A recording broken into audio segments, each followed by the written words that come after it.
السلام عليكم. بسم الله الحمد لله والصلاة والسلام على رسول الله وعلى آله وصحبه الفائزين برضوان الله. أما بعد فأعوذ بالله من الشيطان الرجيم. بسم الله الرحمن الرحيم. وجاهدوا في الله حق جهاده هو اجتباكم وما جعل عليكم في الدين من حرج ملة أبيكم إبراهيم هو سماكم المسلمين صدق الله العلي العظيم. ബഹുമാന്യരായ സയ്യിദുമാരെ, പ്രിയങ്കരായ സഹപ്രവർത്തകരെ, അള്ളാഹുവിൻ്റെ മഹത്തായ അനുഗ്രഹത്താൽ നമുക്കിവിടെ ഒത്തുചേരാൻ സാധിച്ചു. അതിന് അള്ളാഹുവിന് സ്തുതി പറയാം. അൽഹംദുലില്ലാഹി അലാ കുല്ലി ഹാൽ. മഹാനായ സയ്യിദ് അലവി മമ്പുറം അവരുടെ പോരാട്ടങ്ങൾ, അതിൻ്റെ നിലപാട്, ഈ വിഷയ സംബന്ധിയായുള്ള ഒരു ചെറിയ അവലോകനം. സത്യത്തിൽ പോരാട്ടം എന്ന പദം പോലും തങ്ങളെ നേർക്ക് ചേർത്തു പറയുന്നത് അനുചിതമാണ് എന്ന് തോന്നുന്നു. കാരണം പോരാട്ടം എന്ന് പറയുമ്പോൾ ആ പദം തോന്നിപ്പിക്കുന്നത് സൈന്യത്തെ ശേഖരിക്കുക, യുദ്ധായുധങ്ങൾ സമാഹരിക്കുക, ഗൂഢാലോചനകൾ നടത്തുക, അല്ലെങ്കിൽ അല്ലാത്ത ആലോചനകൾ നടത്തുക, റൂട്ട് മാർച്ച്, ഇങ്ങനെ പലതുമാണ്. സത്യത്തിൽ 90 വർഷം ജീവിച്ച ആ മഹാനുഭാവനിൽ നിന്ന് ജീവിതത്തിൽ ഒരിക്കൽ പോലും ഒരു റൂട്ട് മാർച്ച് ഉണ്ടായിട്ടില്ല എന്നതാണ്. അവർ ഒരിക്കൽ പോലും യമനിലോ മമ്പുറത്തോ കൊടിഞ്ഞിയിലോ സ്വകാര്യമായോ പരസ്യമായോ ഒരു പരേഡ് സംഘടിപ്പിച്ചിട്ടില്ല എന്നതാണ് യാഥാർത്ഥ്യം. 3 തവണ കോഴിക്കോട് വരാൻ വേണ്ടി കൊണോലി പറഞ്ഞ സന്ദർഭത്തിലും മഹാനവറുടെ വീട് റെയ്ഡ് നടത്താൻ ബ്രിട്ടീഷ് പട്ടാളം പോവുകയോ ആ കേന്ദ്രങ്ങളിൽ നിന്ന് ആയുധങ്ങൾ പിടിക്കുകയോ ചെയ്തിട്ടില്ല എന്നതാണ്. അത്തരമൊരാളിലേക്ക് പോരാട്ടം എന്ന പദം ചേർത്ത് പറയുന്നത് പോലും ഒരുപക്ഷെ ആ പദത്തോട് ചെയ്യുന്ന അനീതിയാണ് എന്നതിലപ്പുറം തങ്ങളോട് ചെയ്യുന്ന അനീതി. അതേ സന്ദർഭത്തിൽ പറയാവുന്ന വാക്കുകളുണ്ട്. അതെന്താണ്? പ്രതിരോധം എന്ന് വേണമെങ്കിൽ പറയാം. എന്താണ് ഈ പ്രതിരോധം കൊണ്ട് ഉദ്ദേശിക്കുന്നത്? അസുഖകരമായ അവസരങ്ങളോടുള്ള ചെറുത്തുനിൽപ്പ് എന്നാണ്. അസുഖകരമായ അവസരങ്ങൾ വരുമ്പോൾ അതിനെതിരെ ചെറുത്തു നിൽക്കുക എന്നുള്ളത്, അതിനെ ദഫ്ഉസ്സുയാൽ എന്ന അറബിയിൽ പറയും. ദഫ്ഉസ്സുയാൽ ജായിസായ ഘട്ടങ്ങളുണ്ട്, ദഫ്ഉസ്സുയാൽ വാജിബായ ഘട്ടങ്ങളും ഫിഖ്ഹിലുണ്ട്. എന്നാൽ സമരങ്ങൾ 2 തരത്തിലുണ്ട്. ഒരു സമരം നാം നേരത്തെ കേട്ട ആ പോരാട്ടവും സമരവും. അതിന്റെ അപ്പുറത്തേക്ക് മറ്റൊരു സമരം കൂടിയുണ്ട്. അതിവിടെ ആദ്യം ഞാൻ എടുത്തു വെക്കും. നബി സല്ലല്ലാഹു അലൈഹി വസല്ലമ തങ്ങൾ പറഞ്ഞു, അൽ മുജാഹിദു മൻ ജാഹദ നഫ്സ. യഥാർത്ഥ പോരാളി, യോദ്ധാവ് എന്ന് പറഞ്ഞാൽ അത് സ്വന്തം ശരീരത്തോട് പടവെട്ടുന്നവനാണ്. ആ അർത്ഥത്തിലുള്ള ഒരു പോരാളി ആയിരുന്നു മഹാനായ തങ്ങൾ എന്ന് പറഞ്ഞാൽ ഒക്കെ. തങ്ങൾ ഒന്നാമതായി സമരം ചെയ്തത്, അതല്ലെങ്കിൽ പോരടിച്ചത്, വഴക്കിട്ടത് സ്വന്തത്തോടും സ്വന്തക്കാരോടുമായി. അത് പറഞ്ഞിട്ടാവാം നമുക്ക് ഇതര മേഖലകളിലേക്കുള്ള തങ്ങളുടെ സമരത്തിന്റെ വ്യാപനം പറയാൻ. ആദ്യമായി തങ്ങൾ സമരം ചെയ്യുന്നത്, പോരടിക്കുന്നത് എന്നോടാണ്, നിങ്ങളോടാണ്, നമ്മോടാണ്, അഥവാ സ്വന്തത്തോടും സ്വന്തക്കാരോടുമാണ്. 1769 മഹാനായ തങ്ങൾ മമ്പുറത്ത് വരുന്നത്, അതല്ലെങ്കിൽ കോഴിക്കോട് വരുന്നത് എന്നൊക്കെ ചരിത്രകാരന്മാർ എഴുതിയത് നമ്മൾ വായിക്കും. ആവാം. വരുന്ന സന്ദർഭത്തിൽ മഹാനായ തങ്ങൾക്ക് ഒരു 17, 18 അതല്ലെങ്കിൽ 16 അത്രയേ പ്രായവും. ഇങ്ങനെ വന്ന തങ്ങൾ ഇവിടെ എത്തിയപ്പോൾ ജുമുഅക്ക് കൂടിയ സന്ദർഭത്തിൽ ആദ്യത്തെ ജുമുഅക്ക് തന്നെയാണെന്നാണ് ഈ ചരിത്രകാരന്മാർ പറയുന്നത് വായിക്കാനല്ലേ നമുക്ക് കഴിയുള്ളൂ. പറയട്ടെ, ഒന്നാമത്തെ ജുമുഅക്ക് തന്നെ നിസ്കാരത്തിൽ മഹാനുഭാവന് ഈ 18 വയസ്സുള്ള ബാല്യക്കാരൻ അല്ലെങ്കിൽ കൗമാര പ്രായത്തിലെത്തിയ ഈ മനുഷ്യൻ നിസ്കാരത്തിൽ നിന്ന് കൈ അഴിച്ചിട്ട് ഒറ്റക്ക് പോയി ളുഹ്ർ നിസ്കരിച്ചു എന്ന് ചരിത്രത്തിൽ പറയും. ഇവിടെയാണ് ഒന്നാമത്തെ പോരാട്ടം. ആരോടാണ് തങ്ങൾ പോരടിക്കുന്നത്? തങ്ങൾ സമരം ചെയ്യുന്നത് അവിടെ സ്വന്തത്തോടും സ്വന്തക്കാരോടുമാണ്. അഥവാ ആ പള്ളിയിലെ ഖാദിയോട് മാത്രമല്ല, ലോകത്തെങ്ങുമുള്ള ഖാദിയാമാരോട്. ഞാനൊരു ഖാദിയോ ഖത്തീബോ ആവാം, നിങ്ങളൊക്കെ തങ്ങളെയും കോന്തുനായരെയും കേൾക്കാൻ വന്ന ആളുകളാണ്. എന്നാൽ നിങ്ങളോടെല്ലാമാണ് മഹാനായ തങ്ങൾ സമരം ചെയ്തത്, പോരടിച്ചത്. അത് ഏറ്റവും വലിയ ഒരു പോരാട്ടമായിരുന്നു. നിസ്കാരം കഴിഞ്ഞപ്പോൾ കാരണവന്മാരും അല്ലാത്തവരും തങ്ങളോട് ചോദിക്കുകയാണ്, എന്താണ് ഈ ചെയ്തത്? നിങ്ങൾ നവാഗതനാണ്. ഒരന്യനാട്ടുകാരൻ ഈ അടുത്ത സമയത്ത് ഇവിടെ വന്നെത്തിയ ആള് ഞങ്ങളുടെ ആലിയെ ഖത്തീബിനെ അപമാനിക്കുന്ന ഈ നിലപാട് പോരാ, ഇവിടെ ജുമുഅക്ക് കൂടിയ 40 പേരെയോ അതല്ലെങ്കിൽ അതിൽ കൂടുതലുള്ള ജനാവലിയോ അപമാനിക്കുന്നു. അപ്പോൾ അദ്ദേഹം പറഞ്ഞത് എന്തായിരുന്നു? ചരിത്രത്തിലുള്ളതാണ്, നിങ്ങളൊക്കെ വായിച്ചതാണ്. നിസ്കാരം എന്ന് പറയുന്നത് പശുകച്ചവടമല്ല എന്നായിരുന്നു മറുപടി. കൂടുതൽ അന്വേഷിച്ചപ്പോൾ പറഞ്ഞു, എന്താണ് ആ ഖത്തീബ് അവർകൾ അദ്ദേഹത്തിന്റെ ഭാര്യക്ക് ഒരു പശുവിനെ ആവശ്യമുണ്ട്, അത് വിൽക്കുന്ന ഒരു കക്ഷിയെ അന്നത്തെ പള്ളിയിൽ ജുമുഅക്ക് വന്നതായി ഖുത്ബ ഓതുന്ന അവസരത്തിൽ ഖാദിയാരെ കണ്ടുവെക്കുകയും ഈ നിസ്കാരത്തിന്റെ സൂറത്തും ഓതിക്കൊണ്ടിരിക്കുന്ന അവസരത്തിൽ നിസ്കാരം കഴിഞ്ഞതിന് ശേഷം അദ്ദേഹം പൊയ്ക്കളയുന്നതിന് മുമ്പ് എങ്ങനെ അതിന്റെ വ്യാപാരം നടത്താം അതിനെ സംബന്ധിച്ചുള്ള ആലോചനയിലുമായിരുന്നു അദ്ദേഹത്തിന്റെ ഫാത്തിഹയും സൂറത്തും അരങ്ങേറിയത്. അപ്പോൾ ഖുശൂഇല്ലാത്ത ഒരു നിസ്കാരമാണ് 400 500 അതല്ലെങ്കിൽ 100 മാമൂമികളെ ബേക്കിൽ നിർത്തിയിട്ട് ഇമാം ചെയ്തുകൊണ്ടിരിക്കുന്നത്. അല്ലാഹു സുബ്ഹാനഹു വ തആല പറഞ്ഞിട്ടുള്ളത് എന്താണ്? അല്ലാഹു തആല പറഞ്ഞത് വൈലുൽ ലിൽ മുസല്ലീൻ അല്ലദീന ഹും അൻ സ്വലാത്തിഹിം സാഹൂൻ. നിസ്കാരത്തിന്റെ കാര്യത്തിൽ സഹവ് കാണിക്കുന്നവർ, അതൊരു പക്ഷേ ഖദാക്കുന്നവരാവാം, അതല്ലെങ്കിൽ നിസ്കാരത്തിൽ അതും ഇതും ആലോചിക്കുന്നവരാവാം, അവർക്കൊക്കെ നാശം.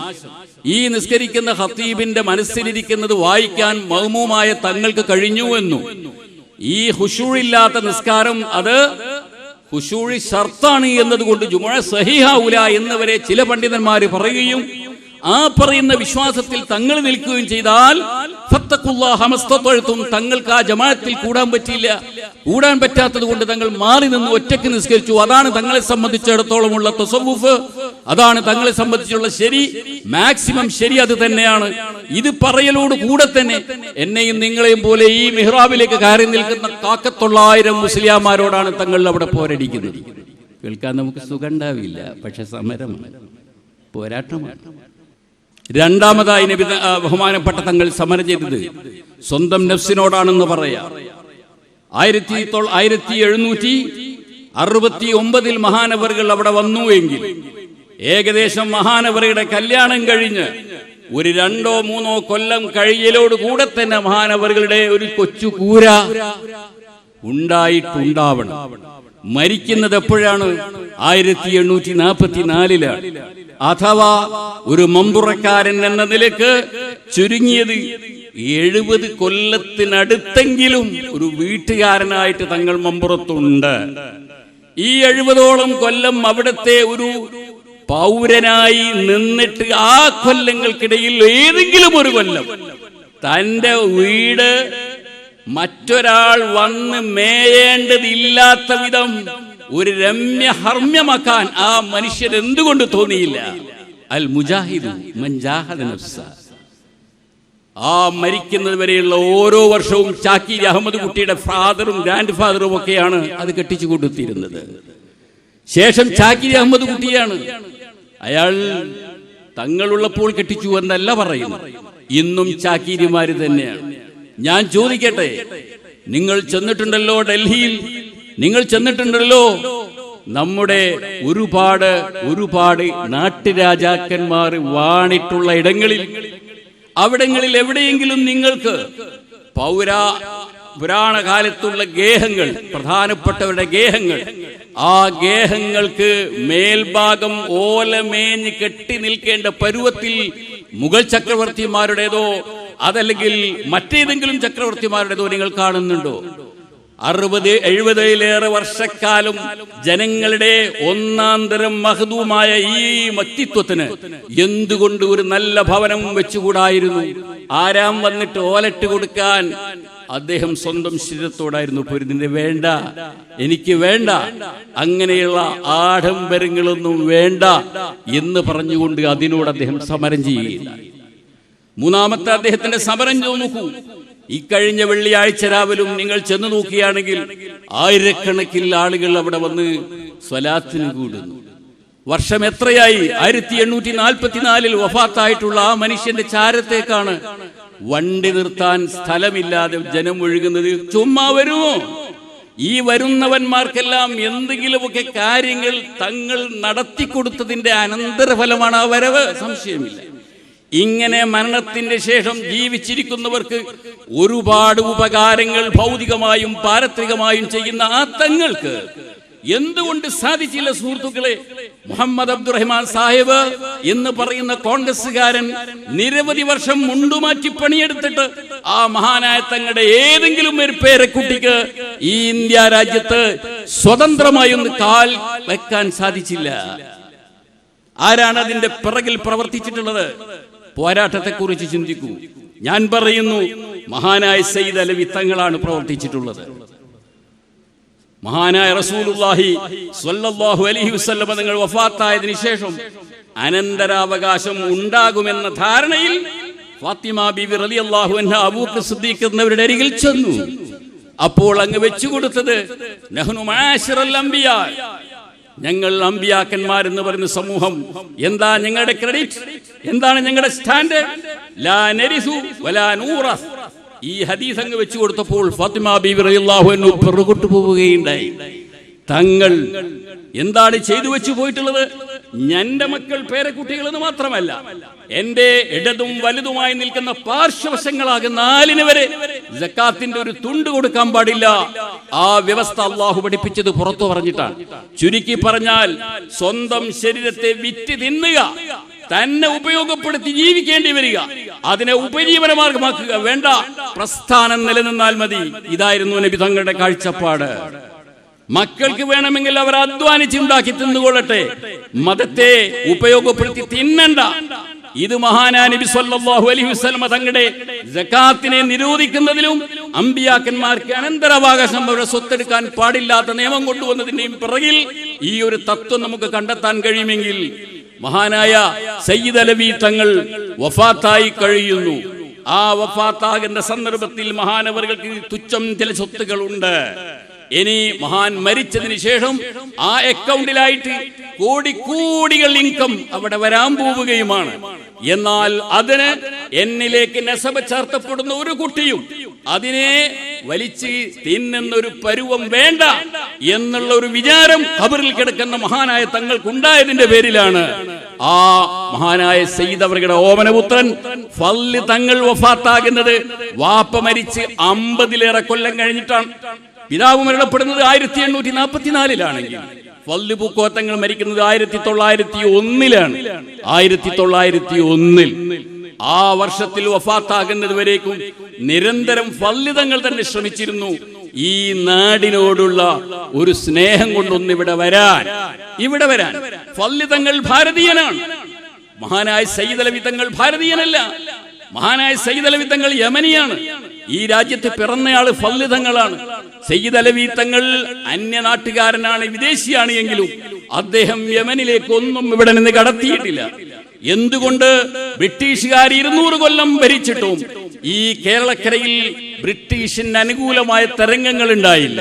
മഹാനായ തങ്ങൾ 70ഓളം കൊല്ലക്കാലം മാത്രം കേരളത്തിൽ നിന്നപ്പോൾ തങ്ങൾക്ക് കേരളീയമായ അനുകൂലമായ അവസ്ഥയുണ്ട് എന്നതിന്റെ അടയാളമാണല്ലോ വെള്ളിയാഴ്ച രാവുതോറും അത്രയും വലിയ ജനാവലി ഇവിടെ കേന്ദ്രീകരിക്കുന്നു എന്നുള്ളത്. എന്തുകൊണ്ട്? 200-ലേറെ കൊല്ലം ഭരിച്ച ഭരണകർത്താക്കൾക്ക് അനുകൂല നിലപാട് ഇവിടെ ഇപ്പോഴില്ല. ഇല്ലെന്ന് മാത്രമല്ല, അവർ പേടിച്ചരണ്ടാണ് ടൂറിസ്റ്റുകളായി വരുന്നത്. മഹാനായ തങ്ങൾ വഫാത്തായി കൊല്ലങ്ങൾ കഴിഞ്ഞിട്ടും ഇപ്പോഴും അവിടത്തേക്ക് അനുകൂലമായ ഒരു അവസ്ഥയാണുള്ളത്. എന്താ കാരണം? ബ്രിട്ടീഷുകാരൻ വിദേശിയാണ്, മമ്പുറം തങ്ങളും വിദേശിയാണ്, ഈക്വലാണ്, രണ്ടുപേരും പുറത്തുള്ളവരാണ്. പക്ഷേ തങ്ങൾ ഇവിടെ 70 കൊല്ലം കഴിഞ്ഞുകൂടിയതിനിടയിൽ ഒരു ഫീൽസ് യമനിലേക്ക് കടത്തിയിട്ടില്ല. ബ്രിട്ടീഷുകാരൻ നമ്മുടെ ആ പ്രദേശങ്ങളിൽ നിന്ന്, വിശിഷ്യ നല്ല വിഭവങ്ങളുള്ളിടത്ത് നിന്ന് കണ്ടമാനം കൊണ്ടുപോവുകയുണ്ടായി.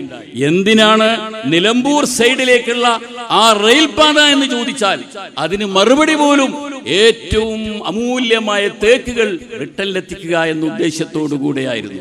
അങ്ങനെ രാജ്യത്തെ അവർ കൊള്ള നടത്തിയപ്പോൾ അവർ വിദേശികൾ കൊള്ളക്കാരായി. മമ്പുറം തങ്ങൾ യമനിലുള്ളത് ഇവിടേക്ക് ഇറക്കുമതി ചെയ്തു എന്നല്ലാതെ ഒരു സാധനവും ഇവിടെ നിന്ന് അങ്ങോട്ട് കൊണ്ടുപോവുക എന്നുള്ളതുണ്ടായില്ല.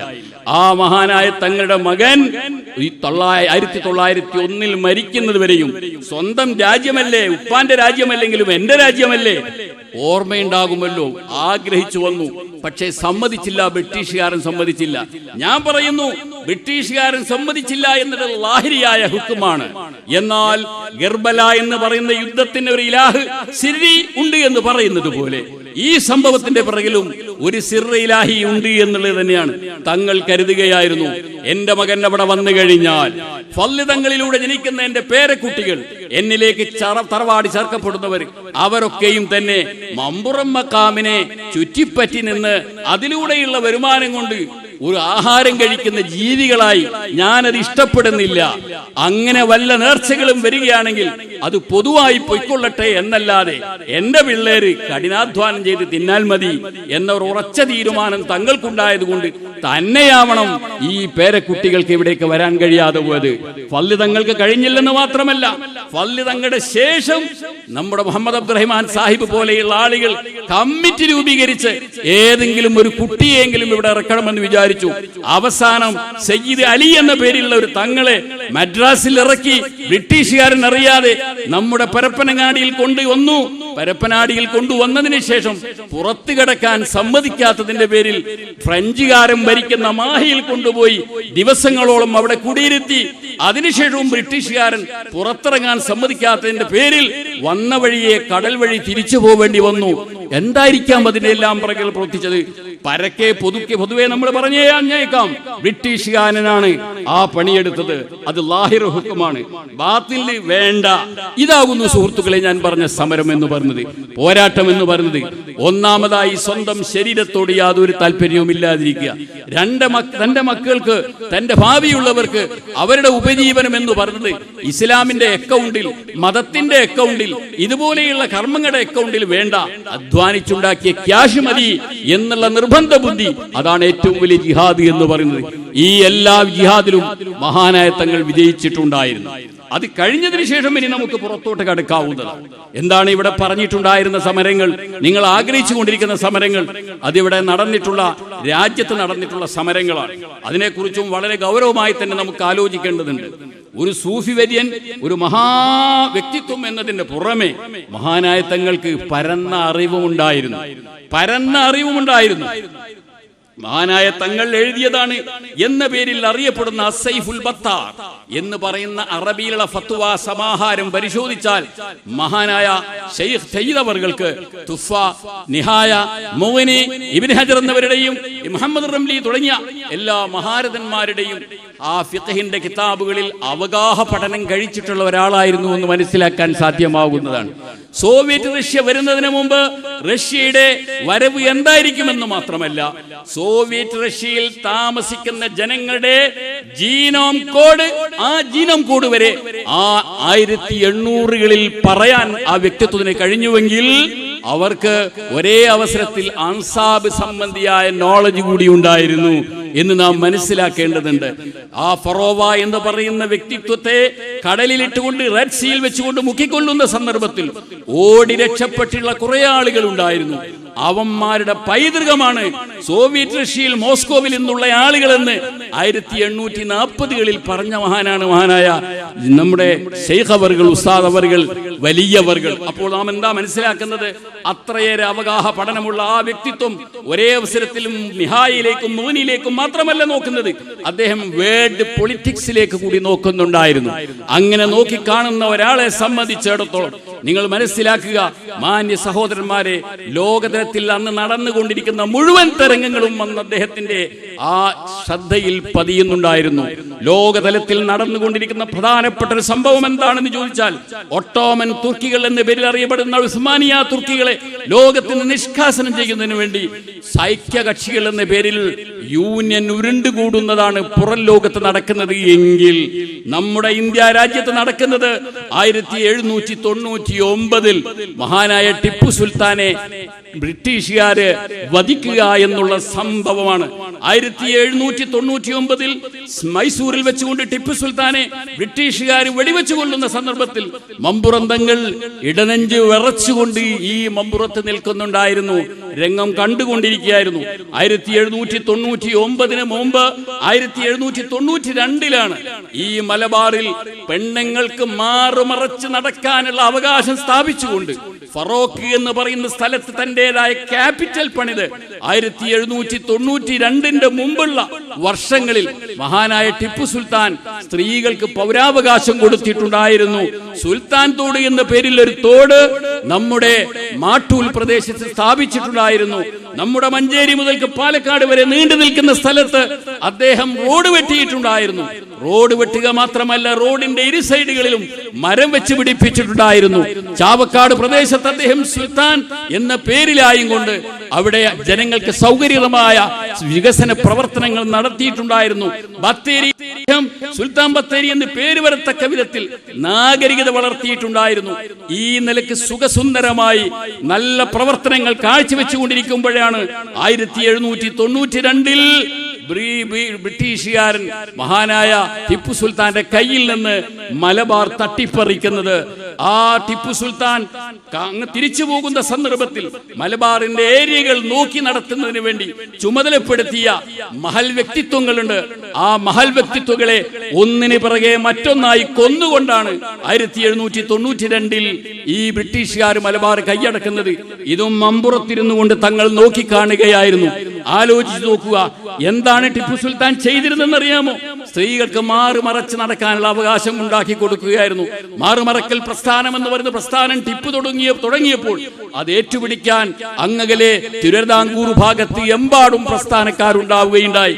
മാറുമറക്കൽ പ്രസ്ഥാനം എന്ന് പറയുന്നത് തിരുവിതാംകൂർ തുടങ്ങിയപ്പോൾ ഒരൊറ്റ സുപ്രഭാതത്തിൽ പറയാം, 3000 ചെറുമക്കൾ എന്ന പേരിൽ അറിയപ്പെടുന്നവർ കൂട്ടത്തോടെ അവിടെ മതപരിവർത്തനത്തിന് വിധേയമായി എന്ന് ഹിസ്റ്ററിയിൽ കാണാൻ കഴിയും. മാറുമറക്കാൻ സ്വാതന്ത്ര്യം കിട്ടിയതിന്റെ സന്തോഷത്തിൽ അങ്ങകലെ തിരുവിതാംകൂറിൽ ഒരൊറ്റ മൂവ്മെന്റിൽ 3000 ചെറുമക്കൾ എന്നൊക്കെ വിശേഷിപ്പിക്കലുണ്ടല്ലോ, ഇന്നങ്ങനെ വിശേഷിപ്പിക്കാൻ പാടില്ല. അത്തരക്കാര് ഒരൊറ്റ സുപ്രഭാതത്തിൽ കൺവെർട്ട് ചെയ്തു പോവുകയുണ്ടായി. അതിനുവേണ്ടി പ്രവർത്തിച്ചവരുടെ പിറകെ നാം മനസ്സിലാക്കണം, ഇത്രയ്ക്ക് ജനങ്ങൾക്ക് സന്തോഷമുള്ളൊരു കാര്യമാണ് എന്ത് സാമൂഹ്യ പരിഷ്കരണം എന്ന് പറയുന്നത്. ഇന്നത്തെ അവസ്ഥ നിങ്ങൾ ആലോചിച്ച് നോക്കുക. നമ്മുടെ EMS നമ്പൂതിരിപ്പാട് നമുക്ക് ഓതിത്തരുന്ന ഒരു ചിത്രമുണ്ട്. അതുകൂടി കേട്ടതിന് ശേഷമാവാം തങ്ങളുടെ പ്രവർത്തനത്തിന്റെ മഹിമ മനസ്സിലാക്കുന്നത്. EMSന്റെ ആത്മകഥയാകുന്നു ഈ പുസ്തകം. അതിൽ അദ്ദേഹം ഒരിടത്ത് പറയുകയാണ്, ഒരു സമുദായം എന്ന നിലയ്ക്ക് മുസ്ലിങ്ങളുടെ ഈ ഇരച്ചുകയറ്റം ജാതിമേന്മയെ അടിസ്ഥാനമാക്കിക്കൊണ്ടുള്ള ജീവിത രീതിക്കും അതിൽ നിന്ന് ഉയർന്നു വരുന്ന ചിന്താഗതിക്കും വലിയൊരു അടിയാണെന്നതിന് സംശയമില്ല. ഇനി കേൾക്കുക, ഐത്തം എന്ന നിയമം അനുസരിച്ച് അകലെ നിൽക്കേണ്ടവരല്ല മാപ്പിളമാരെന്നത് നേര് തന്നെ. പക്ഷേ ഐത്ത ജാതിക്കാരെക്കാൾ ഒട്ടും കുറയാത്ത വർജ്യത അവർക്കുണ്ട്. അവരുടെ ഐത്തം, ആരുടെ? മാപ്പിളമാരെ ഐത്തം അളന്ന് തിട്ടപ്പെടുത്താൻ വയ്യാത്തത് കൊണ്ടാണ് അവരെ അകറ്റി നിർത്താൻ കഴിയാത്തത് എന്ന ഒരു ന്യായീകരണം ബാല്യകാലത്ത് ഞാൻ കേട്ടിട്ടുണ്ട്. മുസ്ലിങ്ങളായ ആളുകളെ അകറ്റി നിർത്താത്തത് എന്തുകൊണ്ടാന്ന് വെച്ചാൽ നാമും ഇവിടുത്തെ ജാതിശ്രേണിയുള്ള വരേണ്യവർഗവും തമ്മിലുള്ള ആ ഡിഫറൻസ് എത്രമാത്രമാണെന്ന് അളന്ന് കണക്കാക്കാൻ കഴിയാത്തത് കൊണ്ട് പറയാതിരിക്കുകയാണ്. അത്രക്ക് കൂടുതലുണ്ട്. ഈ ഒരു അവസ്ഥ ആണ് 1921 കാലഘട്ടത്തിൽ ഏലംകുളത്ത് ഏരിയയിൽ നമ്മുടെ പെരിന്തൽമണ്ണ ഏരിയയിലുള്ള EMS നമ്പൂതിരിപ്പാട് പറയും. എന്നാൽ അത് 1921 ഇന്നലത്തെ പേപ്പറിൽ നിങ്ങൾ കണ്ട കാഴ്ച എന്തായിരുന്നു? മാന്യ സുഹൃത്തുക്കളെ, ഇന്നലത്തെ പേപ്പറിൽ നിങ്ങൾ കണ്ടു, ധാന്യം പൊടിക്കാനെത്തിയ ദളിതനെ തലയറുത്തു. ഇന്നലത്തെ പേപ്പറില, 1921 മമ്പുറം സയ്യിദ് അവറുകൾ കേരളത്തിൽ വരേണ്ടതുണ്ടായിരുന്നു. അവിടുത്തെ എനർജി ഇവിടെ ഹോമിക്കേണ്ടതുണ്ടായിരുന്നു. ശ്രദ്ധിക്കുക, മില്ല് അശുദ്ധമാക്കിയതിന് ഉത്തരാഖണ്ഡ് കഴിഞ്ഞ ബുധനാഴ്ച ബഗേശ്വർ ജില്ല, സ്ഥലത്തിന്റെ പേര് കരാദിയ, കൊന്നത് സ്കൂൾ അധ്യാപകൻ, പേര് കർണാടക്, കൊല്ലപ്പെട്ടയാളുടെ പേര് സോഹൻ റാം, മില്ലിന്റെ ഉടമയുടെ പേര് കുന്നർ സിംഗ്. എന്താ സംഭവം? ഈ പറയുന്ന വരേണ്യവർഗത്തിൽപ്പെട്ട കർണാടക് മില്ലിലുണ്ടായ നേരത്ത് അവിടെ ഗോതമ്പ് പൊടിക്കാൻ വന്നു സോഹൻ റാം. അപ്പോൾ അതുകൊണ്ട് മില്ലിന് അയിത്തമുണ്ടായി. ഈ അയിത്തമുണ്ടാക്കിയതിന്റെ പേരിൽ മില്ലുടമയോട് പോലും ചോദിക്കാതെ സോഹൻ റാമിനെ കഴുത്തറുത്തു കൊന്നു. ഇന്നലത്തെ പേപ്പറിലാണ് നിങ്ങൾ വായിക്കുന്നത്. എന്താണ് ഇന്ത്യയിൽ നിലനിൽക്കുന്ന ജാതി വ്യവസ്ഥയുടെ കാഠിന്യം? EMS എന്തേ പറഞ്ഞത്? മാപ്പിളമാർക്ക് എത്രയാണ് അശുദ്ധി എന്നുള്ളത് കണക്കാക്കാൻ കഴിയാത്തത് കൊണ്ടാണ് അവരോട് മാറി നിൽക്കാൻ പറയാത്തത്. അതേ അവസരത്തിൽ അപ്പർ കാസ്റ്റുകളുടെ മുന്നിൽ എത്തിപ്പെടുന്ന ഷെഡ്യൂൾ കാസ്റ്റുകൾക്ക് അവർക്ക് ഇത്രയാണ് അവരുടെ ഐത്തത്തിന്റെ ഖദർ എന്ന് അറിയാവുന്നത് കൊണ്ട് ഇനി ഇത്ര മീറ്റർ മാറി നിൽക്കൂ എന്ന് പറയുന്നു. ഈ നിലയ്ക്കുള്ള വിശ്വാസം നിലനിൽക്കുന്നിടത്തേക്കാണ് മഹാനായ സയ്യിദ് അലവി തങ്ങൾ വന്നിട്ട് പറയുന്നത്, ലാ ഫർഖ, ഒരു വ്യത്യാസവുമില്ല, അശേഷം വ്യത്യാസമില്ല. ആർക്കിടയിൽ ഒരു വെളുത്തവനോ കറുത്തവനോ, ഒരറബിയാകുന്ന ഞാനോ അനറബിയാകുന്ന നമ്മുടെ മൂന്നിയൂരിലോ വെന്നിയൂരിലോ ഉള്ള ഒരു ദളിതുകാരനും തമ്മിൽ ഒരു ഫർക്കുമില്ല. ഞാൻ അറബിയാണ്, ഇവർ അനറബിയാണ് എന്നുകൊണ്ട് വ്യത്യാസമില്ല. കുല്ലുകും മിൻ ആദം, മുഴുവൻ നാരികളും ആദമിന്റെ മക്കളാണ്. ആദമു മിൻ തുറാബ്, ആദമു മണ്ണിൽ നിന്നാണ്. ആദമു മണ്ണിൽ നിന്നാണ്. കളിയാട്ടുമുക്കിൽ നിന്ന് ഏതെങ്കിലും ഒരു അടിത്തട്ട് വർഗം എന്ന ആളുകൾ വിശേഷിപ്പിക്കുന്ന പെണ്ണ് മമ്പുറം തങ്ങളുടെ അരികിൽ വരുന്ന സന്ദർഭത്തിൽ ഗോ ബാക്ക്, ഇത് പറയാൻ ആ നാവിന് കഴിയില്ല. കമോൺ, അതേ തങ്ങൾക്ക് പറയാൻ കഴിയുള്ളൂ. അങ്ങനെ ഗണപതിയായാലും ശരി, ഭഗവതി ആയിരുന്നാലും ശരി, ഏതമ്മയായിരുന്നാലും ശരി, തനിക്ക് പറയാനുള്ള സങ്കടങ്ങൾ അവസാന വാക്ക് വരെ പറയാൻ കഴിയും. കൊണോലി എന്ന് പറയുന്നവൻ 15 വർഷക്കാലം നമ്മുടെ കോഴിക്കോട് കലക്ടറായിട്ടുണ്ട്. എപ്പോഴും ഒരു ഭഗവതി അമ്മക്ക് ഏതെങ്കിലും ഒരു അടിത്തട്ട് വർഗത്തിന് കഴിഞ്ഞിട്ടുണ്ടോ കൊണോലിയുടെ മുമ്പിൽ ഒരു പെറ്റീഷനെങ്കിലും കൊടുക്കാൻ? അതേ സന്ദർഭത്തിൽ മഹാനായ തങ്ങളുടെ മുന്നിൽ രാവും പകലും മുഴുക്ക സമയവും വന്നെത്തി നിൽക്കുന്നത് അനേകായിരം ഹൈന്ദവ സഹോദരങ്ങളായിരുന്നു. തങ്ങൾ തോളത്ത് കൈവെക്കുന്നത് കൊണ്ടല്ലേ ഇന്നത്തെ ബോർഡ് തന്നെ കോന്തുനായർ എന്നൊരു ഹെഡിങ് കോഴിക്കോടിന് നിങ്ങൾ വരുന്ന സന്ദർഭത്തിൽ കവലകളിൽ മുഴുക്കെ മമ്പുറന്നങ്ങളും കോന്തുനായരും ഒന്ന് വായിക്കാൻ കഴിഞ്ഞു. കൊണോലിയെ മാപ്പിള മക്കൾ ഇവിടത്തെ പള്ളി തങ്ങളെ നാടുകടത്തിയതിന്റെ പിറ്റേ വർഷം തന്നെ ഗളച്ഛേദം ചെയ്തു. ആ ഗളച്ഛേദത്തിന് ശേഷം ഇന്നേ വരെ എവിടെങ്കിലും ഒരിടത്തൊരു കൊണോലി ബോർഡ് നിങ്ങൾ കാണുന്നുണ്ടോ? മമ്പുറം തങ്ങളുടെയും കോന്തുനായരുടെയും ബോർഡ് ഈ 2016 നമുക്ക് കാണാൻ കഴിയുന്നുണ്ട്. എന്താ കാരണം? നേരം വെളുത്താൽ സന്ധ്യ വരേക്കും അവിടെ ഭഗവതി അമ്മമാരുടെയും അതുപോലെയുള്ള നിരവധി അടിത്തട്ട് വർഗമെന്ന് വിശേഷിപ്പിക്കപ്പെടുന്നവരുടെയും സാന്നിധ്യമായിരുന്നു.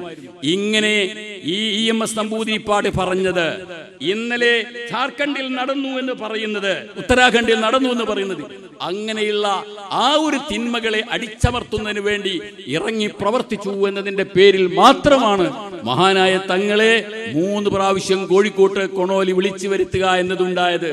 അവസാനം തങ്ങളെ കണ്ണൂർ ജില്ലയിലേക്ക്, കണ്ണൂർ ഭാഗത്തേക്ക് നാടുകടത്താനും തീരുമാനിച്ചിട്ടുണ്ടായിരുന്നു. പക്ഷേ അവസാന നിമിഷത്തിൽ കൊണോലി മനസ്സിലാക്കി എനിക്ക് രക്ഷയുണ്ടാവില്ല, നിർത്തിവെക്കലാണ് ഉണ്ടായത്. പക്ഷെ ഇതൊക്കെ പറയുന്ന സന്ദർഭത്തിലും ഞാൻ എൻ്റെ ആദ്യത്തെ വാക്കുകളിലേക്ക് പോവുകയാണ്. 70 കൊല്ലക്കാലം ഈ കേരളത്തിലുണ്ടായിട്ട് മൊത്തം 90 വർഷക്കാലം ജീവിച്ചിട്ടുണ്ട്. യമനിലോ കേരളത്തിലെ ഏതെങ്കിലും ഒരു മുക്കുമുലയിലോ മഹാനായ തങ്ങൾ ഒളിപ്പിച്ചു വെച്ച ആയുധം കണ്ടെത്താൻ കൊണോലിയുടെ പട്ടാളത്തിന് റെയ്ഡ് നടത്തേണ്ടി വന്നിട്ടില്ല. ഏതെങ്കിലും ഒരിടത്ത് ഒരു സൈന്യത്തെ സ്വരൂപിച്ചുകൊണ്ട് ഇങ്ങനെയാണ് എന്ന് പറഞ്ഞുകൊണ്ട് ഒരു റൂട്ട് മാർച്ച് തങ്ങൾ നടത്തിയിട്ടില്ല. പക്ഷേ അവസരങ്ങൾ പ്രതികൂലമായി വരുന്ന സന്ദർഭത്തിൽ ആ അവസരത്തെ ദഫ്ഉ ചെയ്യൽ നിർബന്ധമാണ്. ശരീരത്തിന്റെ വരെ കയ്യേറ്റം വരുന്ന സന്ദർഭത്തിൽ അതിന് പ്രതിരോധിക്കൽ നിർബന്ധമാണ് എന്ന് പറയുന്ന ഫിഖ്ഹിയായ ഹുക്മിന് വഴങ്ങിക്കൊണ്ട് മഹാനായ തങ്ങൾ മുട്ടിയറ എന്ന് പറയുന്ന സ്ഥലത്തും അതുപോലെ തന്നെ ചെറൂർ എന്ന് പറയുന്ന സ്ഥലത്തും ദഫ്ഉസ്സിയാലിന് വേണ്ടി നേതൃത്വം കൊടുത്തിട്ടുണ്ട്. ആ നേതൃത്വം എന്ന് പറയുന്നത് ബാഹ്യമായി കാണുന്ന ആളുകളെ സംബന്ധിച്ചിടത്തോളം അത് ദുആ കൊണ്ടായിരുന്നുവെങ്കിൽ ആധ്യാത്മികമായ കലയിൽ പറയുന്നത് മഹാനായ തങ്ങൾ ആ ചേറൂരിൽ വെച്ചുകൊണ്ടുള്ള 11 വ്യക്തികളും 70 എതിരാളികളും, ബ്രിട്ടീഷുകാരുടെ ഭാഗത്ത് 70 പേര്, മുസ്ലിം പക്ഷത്ത് വെറും 11 പേര്, അവർ തമ്മിൽ ചേറൂരിൽ വെച്ച് ഏറ്റുമുട്ടുന്ന സന്ദർഭത്തിൽ ആധ്യാത്മിക രൂപത്തിൽ അള്ളാഹുവിന്റെ വലിയ എന്ന നിലയ്ക്ക് അവിടെ സന്നിഹിതനായിരുന്നുവെന്നും ആ സാന്നിധ്യത്തിന്റെ അവസരത്തിൽ അവിടെ വെച്ചുകൊണ്ടായിരുന്ന ഒരു ഷൂട്ടിങ്ങിൽ മഹാനവരുടെ ശരീരത്തിൽ ചില്ല് തറച്ചിട്ടുണ്ടായിരുന്നുവെന്നും ആ ചില്ല് തറച്ചതിന്റെ പഴുപ്പും വേദനയുമായിട്ടാണ് മഹാനുവായ തങ്ങൾ വഫാത്തായത് എന്നതിന്റെ പേരിൽ ലാഹിൽ പറഞ്ഞാൽ ഒരാൾക്ക് ഷഹീദ് എന്ന് പറയാൻ കഴിയില്ലെങ്കിലും ആധ്യാത്മിക ഭാഷയിൽ ഒരു ഷഹീദിന്റെ കൂലിയിൽ തന്നെയാണ് തങ്ങൾ ഉള്ളത്. അവിടുത്തെ ദർജ ഉയരുന്നതിന് കാരണമായിട്ടുണ്ട് എന്നൊക്കെയും ചരിത്രകാരന്മാർ രേഖപ്പെടുത്തി വെച്ചിട്ടുണ്ട്. ഏതായിരുന്നാലും ഇത് ആധ്യാത്മിക സ്വഭാവത്തിലുള്ളതാണ് എങ്കിൽ നേർക്ക് നേരെയുള്ള രംഗത്ത് ഒരിടത്തും തങ്ങൾ ഒരു പട്ടാളത്തെ ഒരുക്കുകൂട്ടി നിർത്തി ഒരു യോദ്ധാവിന്റെ ശൈലിയിൽ വന്നിട്ടില്ല.